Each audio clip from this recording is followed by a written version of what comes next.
This is NewsBreak26 in Southwest New Brunswick. I'm Vicki Hogarth. Here's what's happening in our part of the world. 36 Canada-U.S. border crossings will now have on-site employees from the Public Health Agency of Canada screening travelers, including right here in Charlotte County at the St. Stephen International border. Public health officials will be on site to fortify the screening process for COVID-19 as the number of cases in the U.S. continues to increase and international border traffic is on the rise. Woodstock and Edmundston will also have public health officials at their international borders. The grand opening of Repeat Boutique, a second-hand clothing and household goods store on Main Street in Blacks Harbour, took place over the weekend. Repeat Boutique is more than just a thrift shop. It's a socially conscious project that gives back to the community in more than one way. And so our primary goal is to find meaningful community employment for job seekers who face barriers and disabilities in the community. It's a way to help increase opportunities in the community for people to have meaningful work.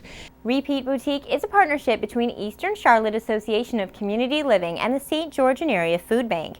Along with providing jobs for people living with intellectual disabilities in the area, the boutique will also help raise money for the St. George and Area Food Bank. Clients of the food bank will also be given gift cards so that they can shop for household items and clothing. When individuals come to the food bank, we're always very open and honest. We talk a lot with our clients, and they're not afraid to tell us if they need something. So actually it happened just a couple of weeks ago. A young man showed up, needed a new pair of shoes. He was wearing a pair of work boots, massive hole in them. They were very well worn. And he said, "Do you have any sneakers? It's getting hot. My feet are warm." And I said, "I don't, but our new store just opened." And so I sent him a gift certificate. He took that down to the store and he was able to come and pick out a couple pairs of shoes with that. So we're just going to keep doing that with any needs that we see. We're just going to give them a gift certificate and they can come shop for what they need.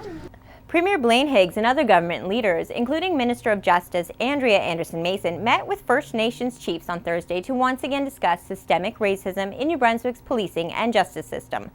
I sat down with Anderson-Mason in St. George over the weekend to get her perspective on how the meeting went and what meaningful first steps need to be taken in the province's justice system.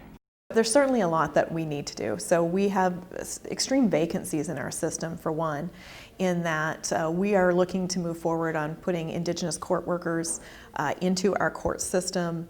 We know that we are lacking we have no First Nation judges at this point in time. We do not have First Nations Crown prosecutors in our system. But we need to take a step back and ask, well, why is that happening? For my full interview with Anderson-Mason, visit Charlotte County Television's Facebook page at CHCO-TV. Finally, on Friday, a body that had washed up on the beach in Robbinston, Maine earlier in the week was identified as St. Andrews resident Richard Warnell. A missing person report had been filed shortly after Canada Day when Warnell had not been seen by his friends at his regular local hangouts in St. Andrews. An investigation into the cause of death is still ongoing, although authorities do not believe he died in the United States. Warnell was known locally by his friends as simply Rick or Slick Rick and was known around town for his love of music and a good game of pool.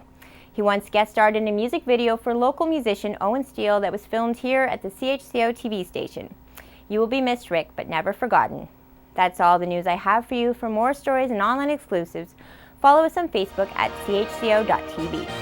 A news and public affairs production of CHCO-TV, New Brunswick's only source for independent community television.